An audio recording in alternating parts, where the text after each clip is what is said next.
अस्सलामुअलैकुम। मैं हूँ doctor Ayesha Khubaib, Imran homeopathic store, मस्जिद रोड, कोयटा से। और आज हम लोग बात करेंगे अबाउट हाई ब्लड प्रेशर के पेशेंट्स को किस तरह की डाइट लेनी चाहिए, क्या क्या उनको खाना चाहिए। तो इस चीज़ पे आप नोट डाउन कर लें कि हाई ब्लड प्रेशर के पेशेंट्स को high potassium, fibrous, high calcium diet लेनी चाहिए, लेकिन उनकी डाइट में सोडियम का जो एक कंपोनेंट है वो लो होना चाहिए।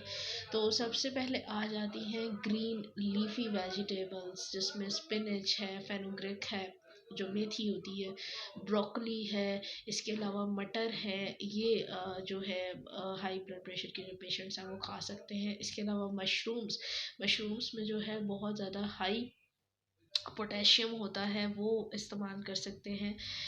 फिर आ जाती हैं बेरीज़, रसबेरीज़ हैं, स्ट्रॉबेरीज़ हैं, ब्लूबेरीज़ हैं।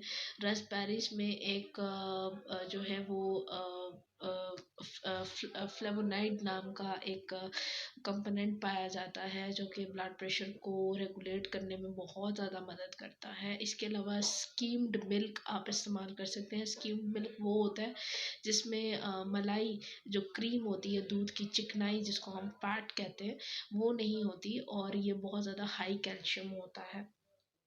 इसके अलावा इसके अलावा दही आप अपनी रोज़मर्रा की जो खुराक है उसमें इस्तेमाल कर सकते हैं, क्योंकि ये लो फैट होती है और हाई कैल्शियम होती है। बीट रूट आप इस्तेमाल कर सकते हैं। बनाना आप यूज़ कर सकते हैं, और बनाना को वैसे भी एक मूड इन्हांसर फ्रूट कहा जाता है, क्योंकि इसको खाने से अगर आप ख़राब मूड में हैं तो आपका मूड ठीक भी हो सकता है। रिसर्चेस में ऐसा आता है। गार्लिक आप इस्तेमाल कर सकते हैं। एक होम्योपैथिक की मेडिसिन गार्लिक से भी बनती है, जो कि ब्लड प्रेशर को रेगुलेट करने में बहुत अच्छा काम करती है।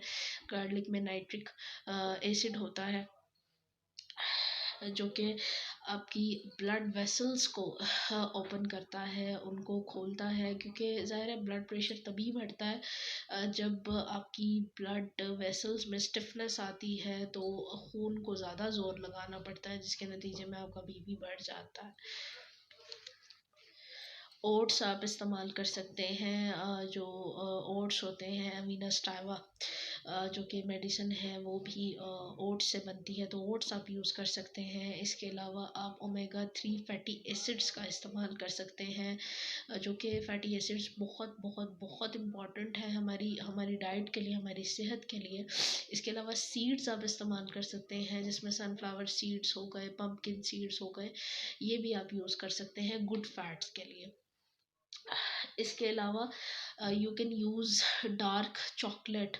जो डार्क चॉकलेट, जी हाँ, चॉकलेट भी जो है वो आपके ब्लड प्रेशर को कंट्रोल करने में, कार्डियोवास्कुलर डिसीज़ से आपको बचाने में, जो कोको का एक कंपाउंड है डार्क चॉकलेट में, वो आपको कार्डियोवास्कुलर डिसीज़ से बचाता है, तो वो आप इस्तेमाल कर सकते हैं। इसके अलावा आप पिस्ताशियो यानी कि पिस्ता इस्तेमाल कर सकते हैं, जो कि पिस्ता जो है वो आपकी पेरिफेरल वेसल्स को खोलता है, और आपके हार्ट रेट को कम करता है। इसके अलावा you can use olive oil. Olive oil आप यूज़ कर सकते हैं, क्योंकि ये अनसैचुरेटेड फैट्स होती हैं, तो ये आपको नुकसान नहीं देती। पोमेग्रेनेट यानी कि अनार आप यूज़ कर सकते हैं, ये भी फाइब्रस होता है और बहुत अच्छा होता है। तो जितनी हमने डाइट के हवाले से बात की बीपी के पेशेंट्स के, ये रोज़मर्रा की डाइट है, जो कि यू कैन यूज़ ईज़िली। आप इस डाइट को अपनी अपने लाइफस्टाइल में शामिल करें। चिकनाई, ज़्यादा नमक वाली चीज़ों से आप परहेज़ करें, तो आप अपने ब्लड प्रेशर को बहुत अच्छा रेगुलेट कर सकते हैं। इसके अलावा वाइट मीट आप यूज़ कर सकते हैं, जैसे फ़िश है। फ़िश की जो अंदर का मीट होता है वाइट कलर का, you can use that. You can use chicken. और सॉल्टी और तली हुई मुर्गन ग़िज़ाओं से आपको बहुत ज़्यादा परहेज़ करना होता है। ये चीज़ें जो हैं कि आम आदमी के लिए भी ठीक नहीं, और ब्लड प्रेशर के पेशेंट को तो इससे बहुत ज़्यादा परहेज़ बरतना चाहिए। तो ये थी जनाब आज की वीडियो पसंद आई हो तो आगे शेयर ज़रूर कीजिएगा, और मेरे चैनल को सब्सक्राइब कीजिएगा। तब तक के लिए अल्लाह हाफ़िज़।